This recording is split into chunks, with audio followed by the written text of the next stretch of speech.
কতটুকু সাজতে পছন্দ করি তার থেকে বড় কথা যখন অপছন্দ করি তখনও সাজতে হয়, কারণ আমাদের স্ক্রিনে সবসময় কাজ করতে হয়। দেখা যায় আমি প্রচণ্ড অসুস্থ আছি, খুব সিক আছি, তারপর আমার নিউজ আছে এবং আমাকে সাজতে হচ্ছে। তো পছন্দ তো অবশ্যই করি, অপছন্দ হলেও সাজতে হয়।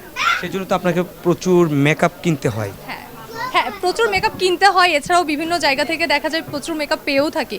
অনেক কোম্পানি আছে প্রোডাক্ট কিছু দিচ্ছে, আবার কিছু কিনতেও হচ্ছে। আবার আমাদের অনেকেরই অনেক ধারণা আছে, এটা আমি ক্লিয়ার করি। আমাদের চ্যানেলে আমরা যারা কাজ করি আমাদের কিন্তু মেকআপ আর্টিস্ট থাকে এবং সেখানে প্রোডাক্টও থাকে। ব্যক্তিগতভাবে তো যেহেতু আপনার থাকে। হ্যাঁ, অবশ্যই অবশ্যই কিনতে হয়।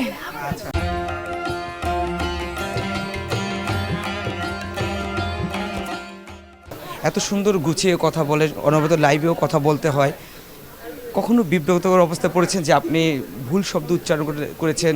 হ্যাঁ, এটা তো হয়ই। এটা শোনেন, আপনি আমরা কেউ ভুলের ঊর্ধ্বে না। সো অনেক কথাই আছে বলতে গিয়ে আটকে যায়, বেঁধে যায় বা ফাম্বল হয়ে যায়। যেমন আজকে আমার নিউজ ছিল, আমি সরাসরি নিউজ থেকে এখানে এসেছি। আমার আজকে জানেন যে ভূমিকম্প হয়েছে বাংলাদেশে। তো এখানে একটা সদরঘাটের একটা জায়গায় ওইখানে হচ্ছে মারা গিয়েছেন তিনজন।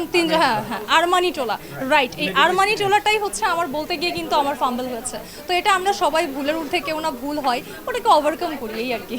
এই মুহূর্তে একটা আপনার লাইভ নিউজ শুনবো যে আপনার কক্সবাজারে খুবই ঘূর্ণিঝড় হচ্ছে বা বরি আবহাওয়া। তো আপনি ওইখানে প্রতিনিধির সাথে এখন যোগাযোগ করতে চাবেন, এটা কিভাবে তাকে বলবেন আপনার প্রতিনিধিকে, এটা একটু শুনতে চাইবো প্লিজ। আচ্ছা, আজ সকাল থেকে কক্সবাজারে বৈরী আবহাওয়া বিরাজ করছে এবং এটার জন্য 9 নম্বর সতর্ক সংকেত জানানো হয়েছে। আপনারা সবাই জানেন যে এই সময়টাতে অনেক বেশি সবাইকে শান্ত হয়ে থাকতে হয় বা সবাইকে ঘরে থাকতে হয়। উপকূলীয় অঞ্চলে অনেক বেশি সতর্কতা সংকেতের জন্য অনেক বেশি বিভিন্ন ধরনের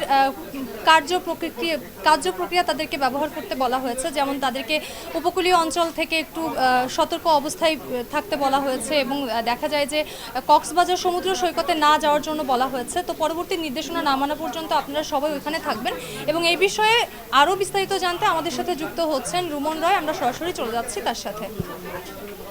হ্যালো মৌসুমি, আমি শুনতে পাচ্ছি আপনাকে। আপনার এই সর্বশেষ কক্সবাজারের যেই বর্তমান অবস্থা, সকল ধরনের এখানে পদক্ষেপ নেওয়া হয়েছে, যা যা সাবধানতা সতর্কতা অবলম্বন করা হচ্ছে।